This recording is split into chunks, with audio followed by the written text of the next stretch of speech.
তোমরা যে দোকানে গিয়ে চিলি চিকেন, হাক্কা নুডলস ইত্যাদি চাইনিজের নামে খেয়ে যাচ্ছ, জানো কি সেগুলো আসলেই চাইনিজ না।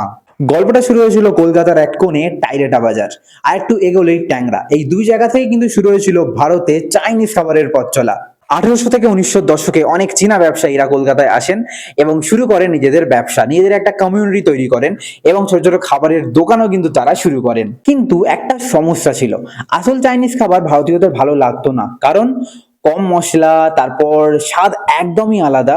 আর ভারতীয় যে মশলা সেগুলো কিন্তু তার মধ্যে ব্যবহার হতো না।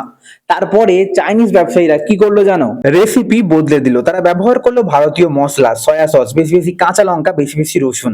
এভাবেই কিন্তু আবিষ্কার হয়ে গেল ইন্ডিয়ান চাইনিজ, যেটা আমি তুমি সবার ফেভারিট।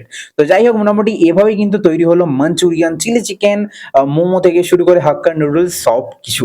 তোমার ফেভারিট চাইনিজ ডিশ কোনটা সেটা অবশ্যই কমেন্ট বক্সে জানিও। আর তোমরা কি ডিটেলসে আরো জানতে চাও কিভাবে চাইনিজ খাবারের উৎপত্তি হলো, তাহলে কিন্তু একটা কমেন্ট করে দিও, ফলো করে দিও, আর জানিও তোমার মনের ইচ্ছাটা। আমি কিন্তু সেই হিসাবে আরো ডিটেইলড একটা ভিডিও বানানোর চেষ্টা করব।